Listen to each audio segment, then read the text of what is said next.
حضور نے کر دیا وہ دونوں چیزیں اچھی ہیں۔ میری بات کی سمجھ آ رہی ہے آپ حضرات کو؟ ہمارے ہاں نا اخلاق کا ترجمہ بڑا مختصر سا کیا جاتا ہے۔ میری اور آپ کی طرح کے سادے لوگ وہ کہتے ہیں میٹھا بولو یہ اخلاق ہے، میٹھی بات کرو، باقی جو مرضی کرو، صرف تم میٹھا بولو یہ اخلاق۔ او خدا کے بندے، میٹھا تو کئی دفعہ بندہ ٹریننگ سے بھی بولتا ہے۔ آپ کبھی جہاز کے عملے کے ساتھ سفر کریں نا تو میری طرح کا جو بالکل وہ لو سیٹ پہ بیٹھا ہوتا ہے نا، پیچھے اکانومی میں جو آدمی بیٹھا ہوتا ہے، وہ بھی جب جہاز پہ چڑھتا ہے نا، سواری کرتا ہے، تو وہ جو عملہ جن کی تنخواہیں لاکھوں میں ہیں وہ جی سر جی کہہ کے سوال کا جواب دیتے ہیں۔ آپ جتنا مرضی سخت بولیں لیکن وہ جہاز کا عملہ آپ کے ساتھ کوئی تلخ کلامی، اس کا مطلب یہ نہیں کہ وہ با اخلاق ہے، ان کی ڈیوٹی ہے کہ آپ نے سخت بات، چلیں یہ تو بات دور کی ہے، میں قریب کی مثال دیتا ہوں۔ آپ چلے جائیں یہاں سمندری میں کسی دکان سے کپڑا خریدنے، تو اچھا سیل مین کسی اچھے دکاندار نے رکھا ہونا، تو آپ اس کو کہیں کہ مجھے یار کپڑا چاہیے کوئی سردیوں والا اچھا سا دکھا کوئی، تو وہ ایک تھان کھول کے لائے گا۔ آپ کہیں گے نہیں وہ والا دکھا، وہ بھی دکھائے گا، پھر وہ نہیں یار تیرے پاس وہ ہے ہی نہیں جو مجھے چاہیے۔ وہ کہتا نہیں چاچا جی کھلو جو، کچھ پیچھے بھی ہیں میرے کول پہ، ہوتا ہے کہ نہیں ایسے؟ وہ پیچھے سے بھی دو چار تھان اٹھا کے لاتا ہے، کھول کے دکھاتا ہے، بڑا کچھ کرتا ہے۔ اور یار تجھے پہلے ہی کہا تھا تیرے پاس وہ نہیں جو مجھے چاہیے۔ تو وہ کہتا ہے جی آپ اس طرح کریں، پرسوں آئیے گا، کل مال آنا ہے نیا۔ یعنی آپ نے اس کو تھکا دیا، ساری دکان کھلوا لی، پھر بھی اس نے غصہ۔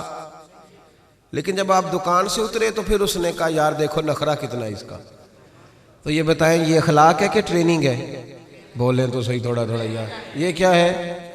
تو لوگ سمجھتے ہیں کہ ٹریننگ کا نام ٹریننگ اور چیز ہوتی ہے، اخلاق اور چیز ہوتی ہے۔ کسی بندے نے دین کے لیے کسی کو ڈانٹ دیا تو اس نے کہا دے بڑا سخت آدمی ہے۔ او بھائی اس نے اگر تو ذات کے لیے ڈانٹا ہے پھر تو سخت ہے، اور اگر وہ دین کے لیے بات کر رہا ہے تو وہ سخت نہیں ہے، وہ محمد عربی کا نوکر ہے، وہ رسول اللہ کا غلام ہے۔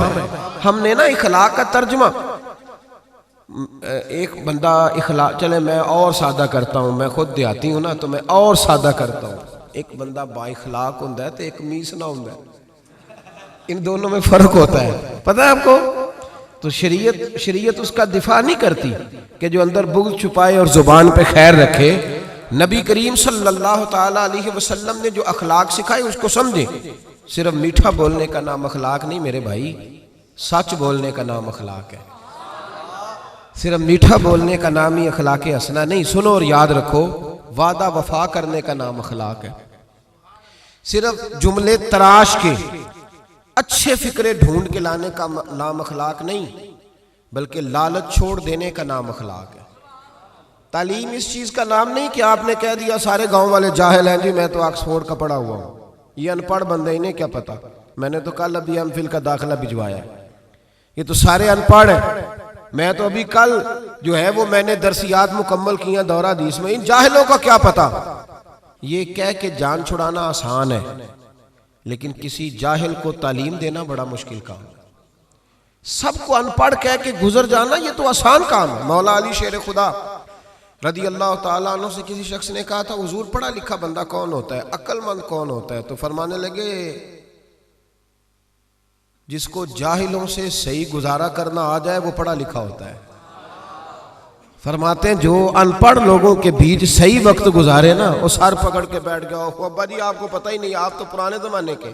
او بھائی وہ نہیں پرانے زمانے کا، تو جاہل ہے۔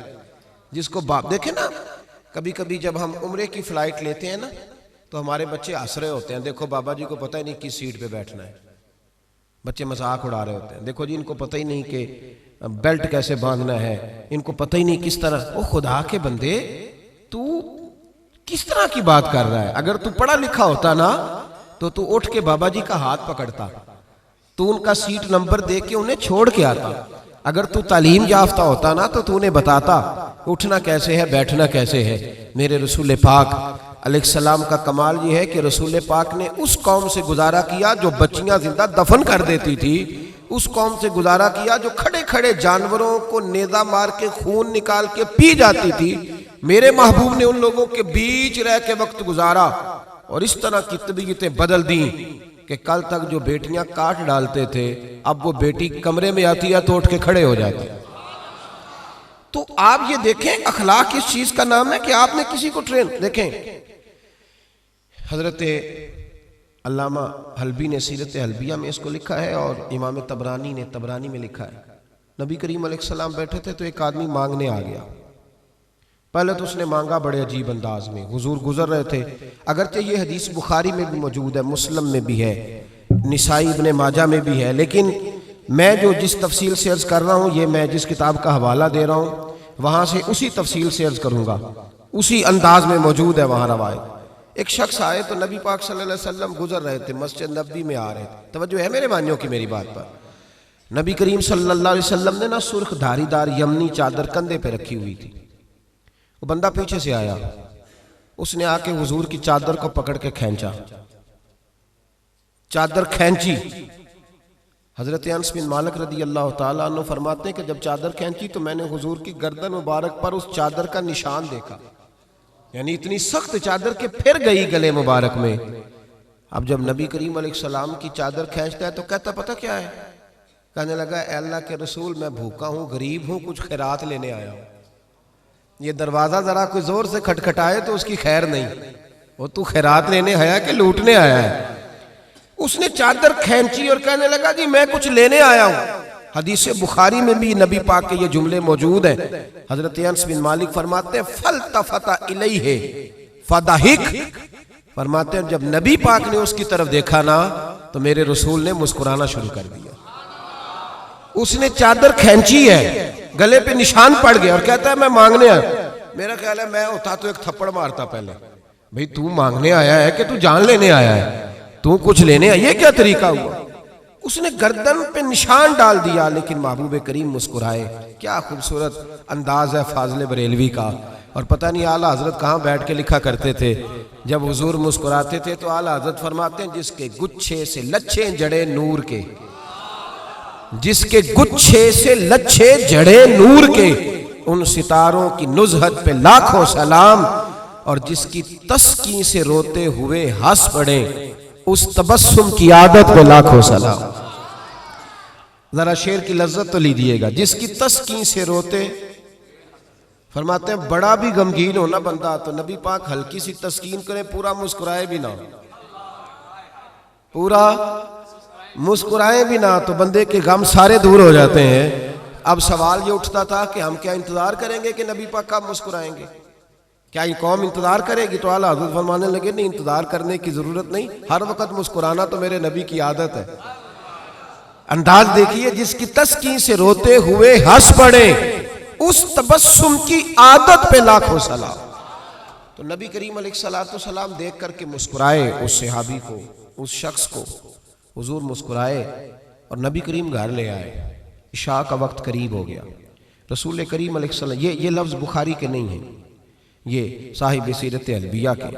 دیکھیں کتنے محتاط انداز میں بات کر رہا ہوں, کیونکہ زمانہ بدل گیا ہے نا, حالات بدل گئے. غیروں کی بات نہیں, اپنوں کو بڑی دلیلوں کی ضرورت ہے. بھلا کبھی اپنوں نے بھی دلیل مانگی ہے, لیکن اب اپنوں کو بھی دلائل کی ضرورت ہے, تو دے رہا ہوں انشاءاللہ تعالی, اور کوشش کروں گا لفظ لفظ پہ میں دلیل رکھوں. بھائی غور کریں اور سمجھیں اس پہلو کو. نبی کریم صلی اللہ تعالی وسلم گھر لے آئے, عشاء کے اوقات تھے, حضور نے کچھ دیا, بہت زیادہ دیا حضور نے, اور میرے کریم سے گر قطرہ کسی نے مانگا, دریا بہا دیے ہیں. اب یہ لفظ بھی سیدھا کرنا ہے, یہ دربے نہیں ہے, یہ در بے بہا دیے. در علیحدہ ہے اور بے بہا علیحدہ ہے. یہ بھی دیکھیں نا, فاضل بریلوی کا کلام ہے نا, ذرا سمجھ کے پڑھنا پڑتا ہے. دریا بہا دیے ہیں, در بے بہا دیے ہیں. اب شعر سمجھ میں آئے گا آپ کے. تو بڑا کچھ دیا اللہ کے رسول صلی اللہ علیہ وسلم نے, عطا کیا. تو وہ پتہ کیا کہتا ہے حضور سے جس کو دے رہے ہیں, وہ کہنے لگا جی میں نے تو بڑی تعریف سنی تھی, تو آپ نے معاذ اللہ کچھ بھی نہیں دیا. میں نے سنا تھا جھولیاں بھر جاتی ہیں, تو یہ کیا دے رہے ہیں. توجہ ہے میری بات پر. مطلب یہ کہ اگر آپ کھڑے ہو نا کسی اشارے پہ, گاڑی کی بریک لگائیں تو مانگنے والے نے شیشے پہ دستک دی, تو شیشہ نیچے کر کے 10 روپے تھمائے, تو اس نے کہا یہ کیا دے رہے ہو, 100 کا نوٹ دو. تو 10 بھی کھول ہی دینے, آکی دل ہے پورا دے نا, جو تو 100 لفظ ہی ہو تو لے لے. تو بھائی کو چھیننے آیا ہے, ایسے ہی ہوتا ہے کہ نہیں ہوتا, صحیح کہہ رہا ہوں میں. تو یہ کیا بات ہوئی. کہنے لگا جی آپ, میں نے بڑی تعریف سنی تھی, تو آپ کیا دے رہے ہیں. جب اس نے یہ لفظ کہے تو حضرت عمر فاروق نے تلوار نکال لی، فرمایا میں تیری گردن اتار دوں گا۔ میرے محبوب نے فرمایا عمر تم نہیں جانتے، پیچھے ہٹ جاؤ۔ حضور گھر لے گئے، ازواج مطہرات کے پاس جو کچھ تھا سارا ہی اسے عطا کر دیا، سیدہ فاطمہ کے گھر میں جو کچھ تھا سارا دے دیا، اس کی جھولی بھر گئی۔ جب بھر گئی نا، اب پتہ کیا کہتا ہے؟ کہتا ہے محبوبہ میں نے جو تعریف سنی تھی نا، آپ کو میں نے اس سے بڑھ کے پایا ہے۔ حضور اتنا سخی بندہ دیکھا ہی نہیں، اتنا کمال میں نے دیکھا ہی نہیں، حضور اتنی شان میں نے دیکھی نہیں جتنی آپ کی ہے۔ محبوب نے سلایا گھر میں، فجر کا وقت اٹھایا تو فرمایا جو بات رات مجھ سے کی تھی وہ میرے غلاموں سے بھی کر دو گے؟ وہ کہہ دو گے بات جو تم نے بات میں کی تھی؟ عرض کی حضور کر دوں گا۔ تو محبوب فرمانے لگے جب تم نے کہا نا میں کچھ نہیں دیتا، یہ لفظ ہیں طبرانی کے، جب تم نے کہا نا میں نہیں دیتا کچھ بھی، تو ان کے دل پریشان ہوئے تھے۔ جب تم کہو گے نا کہ نبی نے میری اوقات سے بڑھ کے دیا ہے تو ان کے کلیجے ٹھنڈے ہو جائیں گے، ان کے کلیجے۔ بڑی تکلیف ہوتی ہے جب لوگ، یار یہ کون سا دین تم لوگوں کو بتا رہے ہو کہ نبی دے کچھ نہیں سکتا؟ یہ کون سا دین ہے جس میں رسول کو دیوار کے پیچھے کا پتہ نہیں؟ یہ کون سا مذہب ہے؟ یہ کون سا دین ہے جس میں D P O R P او تو با اختیار ہو اور محمد اور علی اتنے بھی با اختیار نہ ہو؟ یہ کون سی تبلیغ کر رہے ہیں؟ اور مجھے بتاؤ کون سا رنگ قوم کو دے رہے ہیں؟ کون سا رنگ؟ تم یہ تو بتا رہے ہو کہ جو چیف آف آرمی سٹاف ہو اس کی بڑی طاقت ہوتی ہے، خبردار لوگ ڈرتے ہیں، اور کہہ رہے ہو نبی کے پاس قوت ہی کوئی نہیں ہوتی۔ اس سے تکلیف ہوتی ہے رسول اللہ کے غلاموں کو، اور یہ وہ رنگ ہے جس کو خود میرے نبی پاک نے بیان فرمایا ہے کہ انہیں تکلیف ہوتی ہے۔ صبح فجر کا وقت حضور اس صحابی کو لائے مسجد میں، اس غلام کو، ان پڑھ تھے، دیہاتی تھے، ابھی سمجھ نہیں تھی، حضور لائے تو فرمایا رات جو میرے ساتھ بات کی تھی ذرا میرے غلاموں کے ساتھ بھی کر دے۔ تو وہ صحابہ کو دیکھ کے کہنے لگے یار میں نے جتنی تعریف سنی تھی نا رسول پاک کو بڑھ کے پایا ہے۔ کیا حضور کی سخاوت ہے کہ یہ تو تیز آندھی سے بھی زیادہ سخاوت کرنے والے ہیں۔ اب ذرا ایک بات پہ غور کریں جو میں آپ کو سمجھانا چاہتا ہوں۔ اب جب وہ صحابی یہ بات کہہ رہے تھے نا تو صحابہ خوش ہو رہے تھے۔ اب سرکار دو عالم علیہ السلام نے ایک مثال بیان فرمائی، وہ سمجھ لینا میرے بھائی۔ حضور فرمانے لگے میرے غلاموں، میری اور تمہاری مثال اس آدمی کی طرح ہے جس کی اونٹنی بھاگ گئی تھی، لوگ اس کو پکڑنے کے لیے دوڑ رہے تھے، اسے نیزے مار رہے تھے، قابو کرنا چاہتے تھے، اس کی ناک میں نکیل ڈالنا چاہتے تھے، لیکن وہ کسی کے قابو نہیں آ رہی تھی۔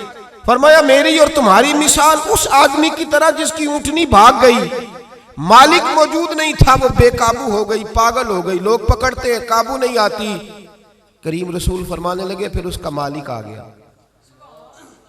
پھر وہ مالک آ گیا، پھر اس نے کہا تم پیچھے ہٹ جاؤ، تمہیں نہیں پتا اونٹنی میری ہے تو طریقہ بھی مجھے ہی آتا ہے، مجھے سلیقہ آتا ہے سنبھالنے کا، چونکہ اونٹنی میری ہے۔ میرے حبیب کریم علیہ السلام فرمانے لگے اس نے تھوڑا سا چارہ اٹھایا، اپنی اونٹنی کو دکھایا، وہ اونٹنی دوڑتی ہوئی مالک کے پاس آئی، مالک نے اونٹنی کی پشت پہ ہاتھ بھی پھیرا، چارہ بھی کھلایا، اور پھر اس کے ناک میں نکیل ڈال دی، اور پھر اسے باندھ دیا۔